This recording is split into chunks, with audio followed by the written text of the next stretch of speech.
মহাভারতের কাহিনী। আজ শুনবেন দৈত্যগুরু শুক্রাচার্যের গল্প, মৃত সঞ্জীবনী বিদ্যালাভ, চবনমুনির যৌবন ফিরে পাওয়ার উপাখ্যান। আদি পর্ব 4। নমস্কার, আমার নাম রঞ্জন।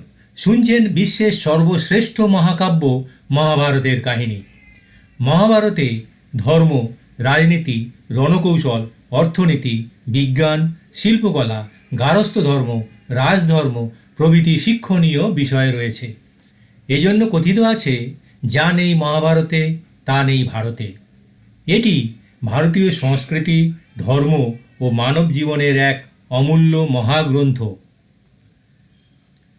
আজ শুনবেন দৈত্যগুরু শুক্রাচার্যের গল্প, মৃত সঞ্জীবনী বিদ্যালাভ, চবনমুনির যৌবন ফিরে পাওয়ার উপাখ্যান। হিন্দু পৌরাণিক কাহিনী অনুসারে মহর্ষি শুক্রাচার্য ছিলেন ভৃগু বংশের আদি পুরুষ, ঋষি ভৃগু এবং তার পত্নী দিব্যার পুত্র। তার আসল নাম ছিল কাব্য বা শুক্র। তিনি অসাধারণ মেধাবী, নীতিশাস্ত্রবিদ এবং বেদজ্ঞ পণ্ডিত ছিলেন। মহর্ষি ভৃগুর পুত্র হিসেবে শুক্র এবং অঙ্গিরা ঋষির পুত্র বৃহস্পতি দুজনেই মহর্ষি অঙ্গিরার কাছে একসাথে শাস্ত্র শিক্ষা করছিলেন। কিন্তু অঙ্গিরা মুনি নিজের পুত্র বৃহস্পতির প্রতি বেশি পক্ষপাতিত্ব করতেন এবং শুক্রের অসাধারণ মেধা থাকা সত্ত্বেও তাকে অবহেলা করতেন। এই বৈষম্যে ক্ষুব্ধ হয়ে শুক্র শিক্ষা ত্যাগ করেন এবং মহাদেব শিবের আরাধনা শুরু করেন। অন্যদিকে দেবতারা বৃহস্পতিকে তাদের কুলগুরু হিসেবে বরণ করে নেন। গুরু হিসেবে দেবতাদের কাছে নিজের যোগ্যতা প্রমাণ করার এবং বৃহস্পতির সমকক্ষ হওয়ার এক তীব্র জেদ শুক্রের মনে তৈরি হয়।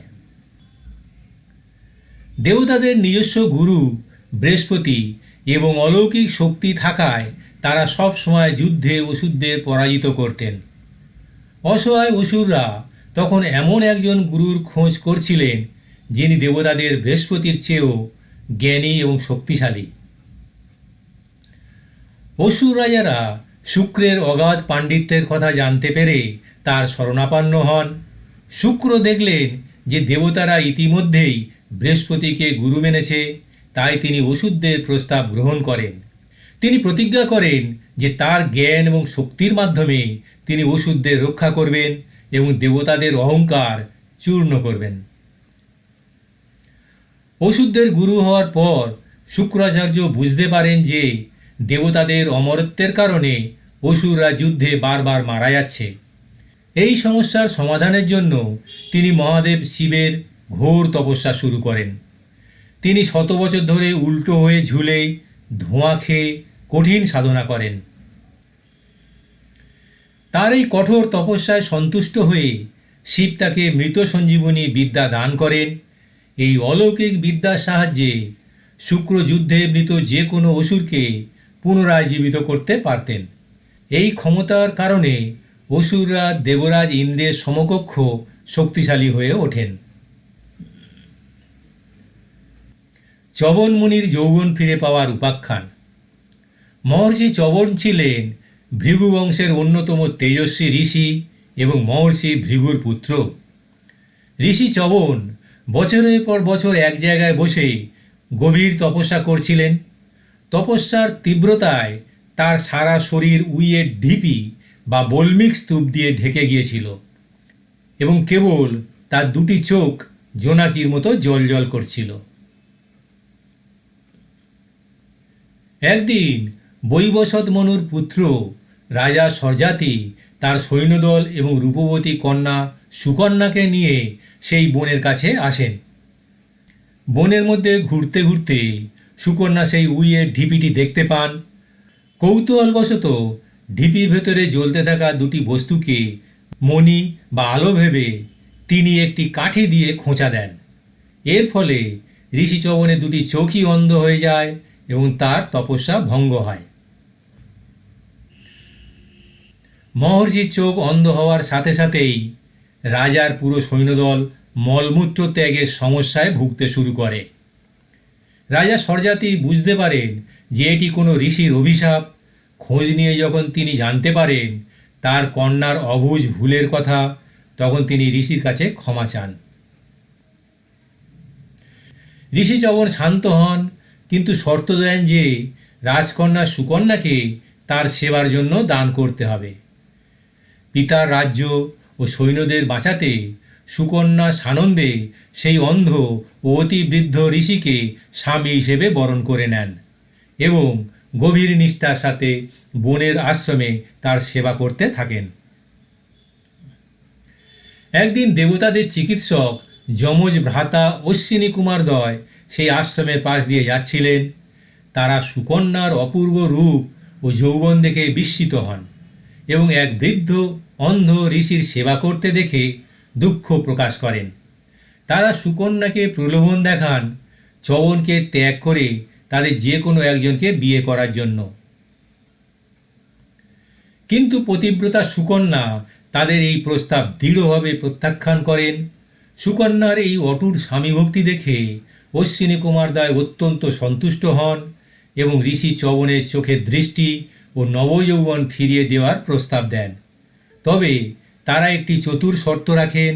চিকিৎসার পর ঋষি এবং অশ্বিনী কুমারদ্বয় একই রকম রূপ ধারণ করবেন, আর সুকন্যাকে তাদের তিনজনের মধ্যে থেকে নিজের আসল স্বামীকে চিনে নিতে হবে। ঋষি চ্যবনের সম্মতিতে অশ্বিনী কুমারদ্বয় তাকে নিয়ে একটি বিশেষ ঔষধিযুক্ত হ্রদে কোনো কোনো মতে বিশেষ আয়ুর্বেদিক ভেষজ মিশ্রণ প্রস্তুত করে প্রবেশ করেন। এরপর যখন তারা জল থেকে উঠে এলেন, তখন চ্যবন মুনির বার্ধক্য ও অন্ধত্ব সম্পূর্ণ দূর হয়ে গিয়েছিল। তিনি অশ্বিনী কুমারদের মতোই পরম সুন্দর ও তেজস্বী এক যুবকে পরিণত হন। শর্ত অনুযায়ী তিনজনকে দেখতে হুবহু একই রকম লাগছিল। সুকন্যা ক্ষণিকের জন্য বিভ্রান্ত হলেও তার একাগ্রতা ও অন্তরের ভক্তি দিয়ে তিনি দেবতাদের থেকে তার মানব স্বামীকে সঠিকভাবে চিনে নেন এবং তার গলায় মালা দেন। পুনরায় যৌবন ও সুকন্যাকে ফিরে পেয়ে ঋষি চ্যবন অত্যন্ত প্রীত হন। অশ্বিনী কুমাররা দেবতাদের চিকিৎসক বৈদ্য হওয়ায় দেবরাজ ইন্দ্র তাদের যজ্ঞের সোমরস পানের অধিকার দেননি। কৃতজ্ঞতা স্বরূপ ঋষি চ্যবন রাজা স্বর্জাতির এক যজ্ঞে নিজের তপবলের মাধ্যমে দেবরাজ ইন্দ্রের বিরোধিতা করে অশ্বিনী কুমারদের যজ্ঞের সোমরসের ভাগের পূর্ণ অধিকার পাইয়ে দেন। সংস্কৃত গ্রন্থ অনুসারে অশ্বিনী কুমারদ্বয় ঋষি চ্যবনের বার্ধক্য দূর করতে যে বিশেষ আমলকি ও বহুবিধ দুর্লভ ভেষজের মিশ্রণ বা অবলেহ তৈরি করেছিলেন, চ্যবন মুনির নাম অনুসারেই পরবর্তীকালে আয়ুর্বেদে তার নাম হয় চ্যবনপ্রাশ। আরও গল্প কাহিনী শুনবেন পরবর্তী ভিডিওতে, তাই সাবস্ক্রাইব করে রাখুন যাতে গল্প কাহিনীগুলো একের পর এক চলে আসে আপনার কাছে। ঈশ্বরের অস্তিত্বে বিশ্বাসের পক্ষ থেকে সবাইকে জানাই আন্তরিক নমস্কার।